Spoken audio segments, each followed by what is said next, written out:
हरियाणा जब जब दिल्ली में कोई भी रैली होती है ना, तो हरियाणा का बड़ा रोल रहता है। एक तो हरियाणा जो है ना, बड़ा ही फर्टाइल लैंड है। बीजेपी भी तीसरी बार यहाँ सरकार बनाई है और हरियाणा से उनको बहुत प्यार है। तो कांग्रेस के लिए ये जो रैली है, महारैली, ये कांटों का ताज है, क्योंकि वोट्स और गद्दी छोड़ कैंपेन जब से राहुल गांधी ने चलाया है उसके बाद एक ही चुनाव हुआ है, वो हुआ है बिहार में। और बिहार में कांग्रेस की जो गत हुई है, तो मुझे तो नहीं लगता कि राव नरेंद्र को ये क्रेडिट हरियाणा के नेता लेने देंगे। हुड्डा साहब की जिम्मेदारी है, उनके तो कहने में बहुत सारे विधायक भी हैं, उनके कहने से फिर भी भीड़ बहुत आ जाएगी। लेकिन बाकी भी तो बड़े नेता है ना, वो भी तो कहलाते हैं कि हम गांधी परिवार के नज़दीक हैं। वो भी तो चुनाव होता है तब अपने बंदों के लिए टिकट मांगते हैं। नमस्कार, दी हरियाणा टॉक्स के खास मुद्दे में आपका स्वागत है। नमस्कार, और खास मुद्दे में हम बात करेंगे इंडियन नेशनल कांग्रेस की 14 दिसंबर को दिल्ली में महारैली है। ये प्योरली कांग्रेस की रैली है और इसके अंदर सबसे बड़ी जिम्मेदारी हरियाणा के कांग्रेस नेताओं की है भीड़ जुटाने की, क्योंकि दिल्ली में जब जब कांग्रेस ने रैली की है तो जिम्मेदारी भीड़ जुटाने की हरदम कांग्रेस के नेताओं पर आई है। राहुल गांधी ने इस रैली का नाम दिया है वोट चोर गद्दी छोड़। इसमें दो मुद्दे रहेंगे, एक तो वोट चोरी का और दूसरा SIR का। तो अब देखने वाली बात यह है, क्या दिल्ली में महारैली कामयाब होती है या नहीं होती है, क्योंकि दिल्ली में भीड़ जुटाना इस समय कांग्रेस के लिए बड़ी चुनौती रहेगा। जैसा कि हम जानते हैं, कांग्रेस के बड़े नेता राहुल गांधी ने जब से वोट चोर गद्दी छोड़ का कैंपेन पूरे इंडिया में शुरू किया है, बेंगलोर से शुरू किया था, कर्नाटका से, उसके बाद पूरे देश में अलग अलग समय पर कांग्रेस नेताओं ने पूरे स्टेट्स के अंदर जहाँ जहाँ कांग्रेस की प्रेजेंस है अलग अलग कैंपेनिंग कर रहे हैं, वोट चोर गद्दी छोड़, और करोड़ों सिग्नेचर जो हैं इकट्ठा कर रहे हैं जो कि 14 दिसंबर को दिल्ली में उनको प्रेजेंट किया जाएगा, लोगों के सामने ले जाया जाएगा। और ये भी ज़रूरी है कि जो स्पेशल इंटेंसिव रिवीजन सर जिसको कहा जा रहा है, जिसके तहत कांग्रेस एक नैरेटिव बनाने की कोशिश कर रही है कि अब चुनाव आयोग जो है वो निष्पक्ष नहीं रहा, वो न्यूट्रल एम्पायर नहीं रहा। अब जो चुनाव हैं इंडिया के, उनमें गड़बड़ होनी शुरू हो गई है, ऐसा आरोप है कांग्रेस का। इन सभी मुद्दों को राष्ट्रीय मुद्दा बनाने की कवायद है कांग्रेस की दिसंबर 14 की महारैली में। जी सर, देखिए, हरियाणा जब जब दिल्ली में कोई भी रैली होती है ना, तो हरियाणा का बड़ा रोल रहता है। एक तो हरियाणा जो है ना, बड़ा ही फर्टाइल लैंड है। बीजेपी भी तीसरी बार यहाँ सरकार बनाई है और हरियाणा से उनको बहुत प्यार है, क्योंकि हरियाणा जो है सभी पार्टियों के लिए, आप ये देखिए यहाँ हमारे यहाँ गुड़गांव है, अपने आप में इतना रेवेन्यू जनरेट करता है। बाकी स्टेट एक तरफ, गुड़गांव एक तरफ, जितनी भी इंटरनेशनल कंपनीज हैं सभी के हेड ऑफिस गुड़गांव के अंदर है। सारे ताकतवर लोग गुड़गांव में ही जाके रिटायरमेंट और वहीं की पोस्टिंग चाहते हैं। लेकिन सत सिंह जी, आप इस बात को भूल जाते हैं कि वहाँ जो गुरुग्राम है ना, वहाँ पे नोट इकट्ठे किए जाते हैं, वहाँ पे लोग इकट्ठे नहीं किए जा सकते, क्योंकि जो वहाँ आपने बताया ताकतवर लोग हैं, वो लोग जो ना, उनके अलग फंडे होते हैं, वो CR में बात करते हैं, करोड़ों में बात करते हैं, वो हजारों की संख्या में लोग इकट्ठे करने की बात कभी नहीं करेंगे। रही बात जो दिल्ली रैली का आपने जिक्र किया, महारैली, तो हमने देखा है जब भी दिल्ली में कोई भी पार्टी रैली करती है तो उसका दारोमदार जो है वो हरियाणा पे रहता है, NCR पे रहता है। लेकिन कांग्रेस ने ये महारैली ऐसे समय में रखी है, अभी 2024 में चुनाव हुए, भाजपा की सेंटर में भी गवर्नमेंट है और स्टेट में भी है। रही बात कि दिल्ली में भी है, जो लंबे समय से नहीं थी, पहले आम आदमी पार्टी थी, उससे पहले कांग्रेस थी, तो दिल्ली में भी अब भाजपा की सरकार है।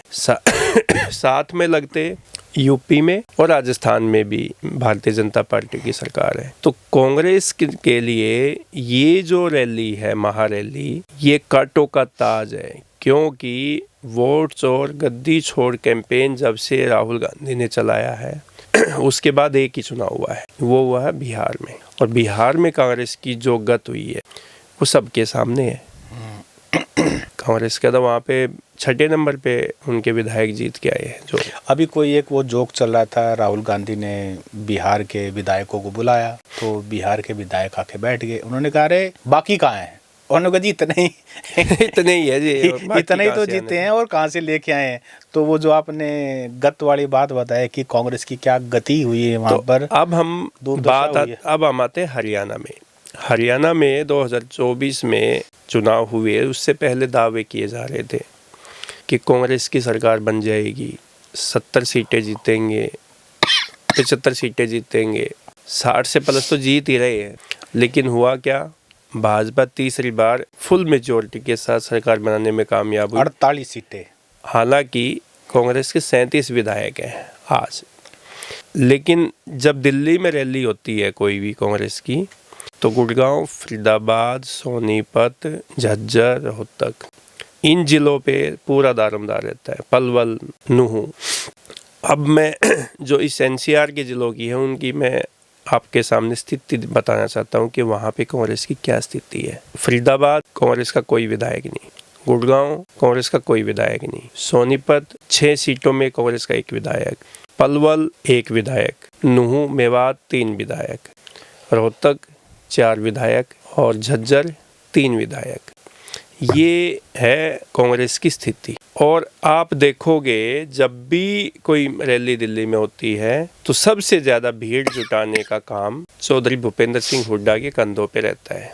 अब जब 24 में सरकार नहीं बनी तो हरियाणा में भी काफ़ी लोग ऐसे हैं कांग्रेस के वर्कर और नेता, वो कहते हैं भूपेंद्र सिंह हुड्डा की वजह से सरकार नहीं बनी, दीपेंद्र हुड्डा की वजह से सरकार नहीं बनी।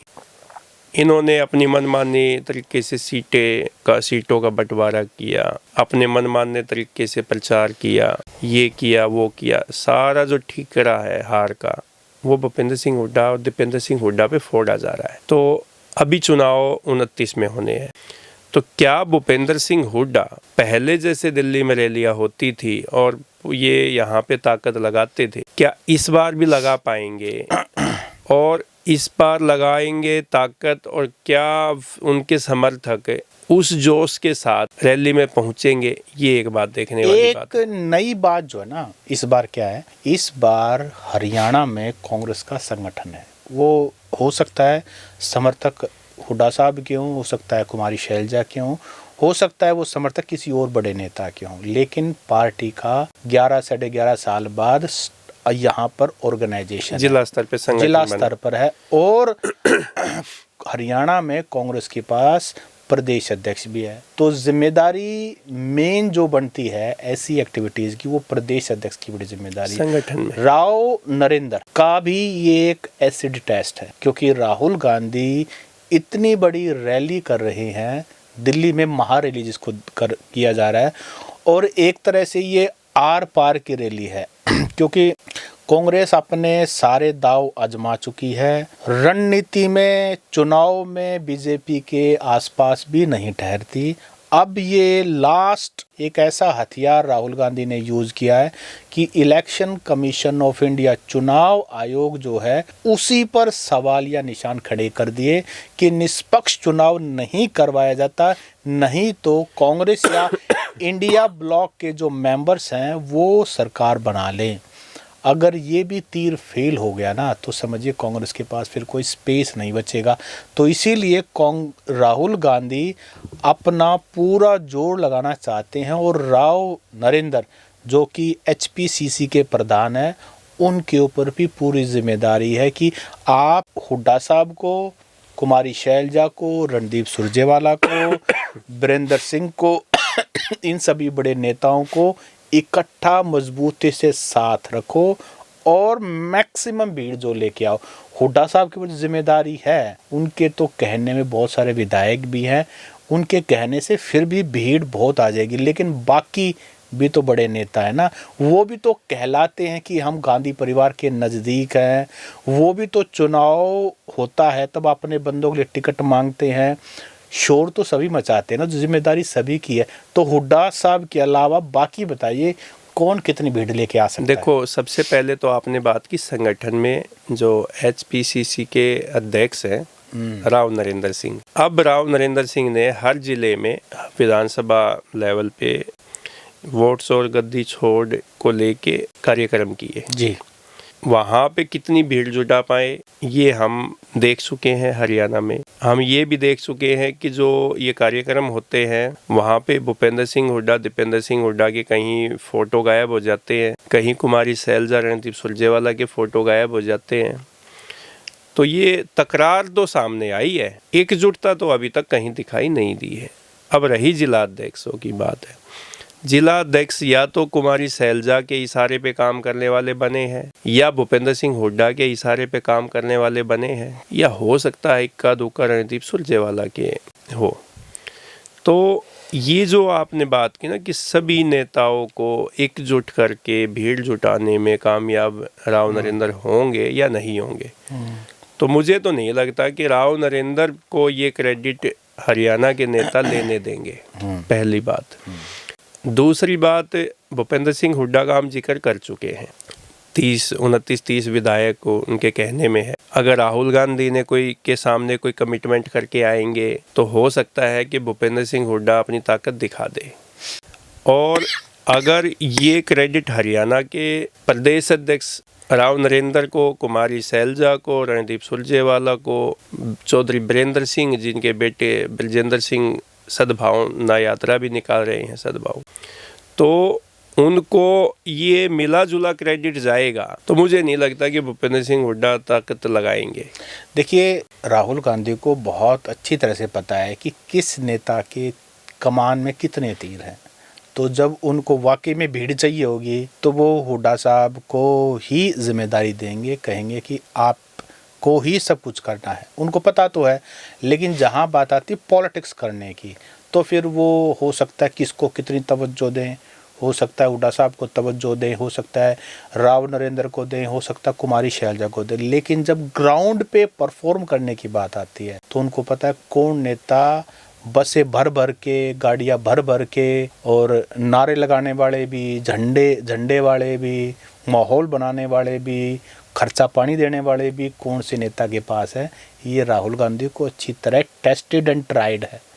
तो मैं कह रहा हूँ ना, यहाँ पे कुमारी सैलजा, रणदीप सुरजेवाला, ब्रजेंद्र सिंह और राव नरेंद्र, इन लोगों का भी वहाँ पे टेस्ट होने वाला है। अगर इनके कार्यकर्ता, इनके समर्थक रैली में नहीं पहुँचते हैं, भीड़ कम जाती है, तो हरियाणा में फिर से वही बात सामने आ जाएगी कि भाई हरियाणा का ताकतवर नेता कौन। हुड्डा साहब के पास तो एक सिंपल फॉर्मूला है, उनको पता है उनके पास भीड़ है और बाकी लोग क्रेडिट लेना चाहेंगे, वो अपने सपोर्टर्स को पिंक टर्बन पहना देते हैं, गुलाबी देखो उनके तो पहचान है, उनके पहचान है। हालांकि इसमें जो विपक्षी दल है और कांग्रेस की जो हुड्डा विरोधी खेमा है वो गुलाबी गैंग के नाम से भी बोलते हैं, ये गुलाबी गैंग है। वो कहने का जो भी है वो तो उनकी तो पहचान है। जब वो गुलाबी पगड़ी या पटका पहन के गले में डाल के जाएंगे तो कुछ बताने की जरूरत नहीं है, जहाँ जहाँ गुलाबी दिखेगा तो आवश्यकता नहीं है कि ये किस नेता के समर्थक है, सबको पता है, ठीक है। लेकिन अब सबसे बड़ी बात दिक्कत आने वाली ये है, क्या ब्रजेंद्र सिंह जो पूरे हरियाणा में सद्भावना यात्रा निकालने लग रहे, अभी महम कलानौर इलाके में अभी 2 दिन पहले ही पहुंची थी, तो ब्रजेंद्र सिंह की यात्रा में तो वो भीड़ नहीं है अभी तक। हो सकता है आने वाले समय में, कुछ सालों में, ब्रजेंद्र सिंह लोगों को जोड़ने में कामयाब हो जाए, या अपने एक अलग जो गुट है या एक अलग हरियाणा में अपना रुतबा है वो बनाने में कामयाब हो जाए।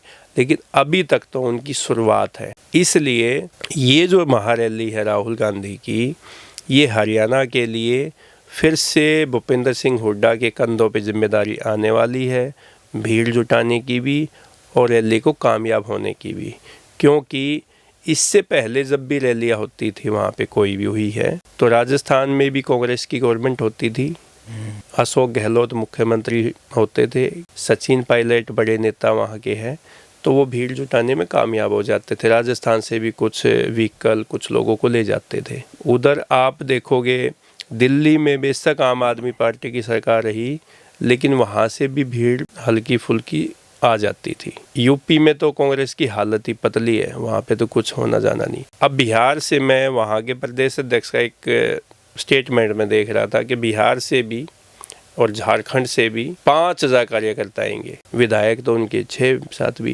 नहीं आए, तो 5,000 कार्यकर्ता कहाँ से आ जाएंगे? अगर वो दिल्ली आने की उनकी इतनी ताकत होती कि वो बिहार के और झारखंड के जो नेता है वो दिल्ली में भीड़ जुटा सकते हैं, तो वो अपने विधायकों को ना जिता सकते। ओपी जी, बिहारियों को लाने के लिए बिहार से आने जरूरत नहीं, वो दिल्ली में प्रेजेंट हैं, हरियाणा में है, यूपी में है। तो उनको तो जैसे रैलियों में भीड़ करने के लिए दिहाड़ी पे नहीं लाया जाता। सभी तो कांग्रेस का तो खजाना भी तो खाली हो रखा है संगठन का।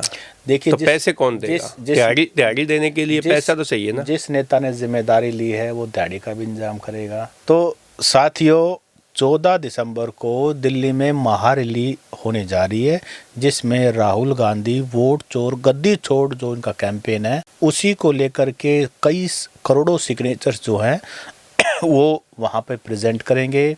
स्पेशल इंटेंसिव रिवीजन जो हो रहा है उसको लेकर के विरोध दर्ज करेंगे। आपका क्या मानना है इस रैली को लेकर के? हरियाणा से कौन सा नेता भीड़ जुटाएगा, कौन कामयाब होगा? आपके कमेंट का इंतजार रहेगा। हरियाणा में क्या फिर से भूपेंद्र सिंह हुड्डा ही के कंधों पर भीड़ जुटाने की जिम्मेदारी होगी, या इस बार चौधरी बलजिंदर सिंह, सांसद कुमारी सैलजा या रणदीप सुरजेवाला भी अपनी भीड़ जुटा के ताकत दिखाने का काम करेंगे? ये कमेंट भी आप हमें करके बताइए, ताकि लोगों को पता चल सके कि हरियाणा का कौन नेता दिल्ली में भीड़ जुटा पाएगा। नमस्कार।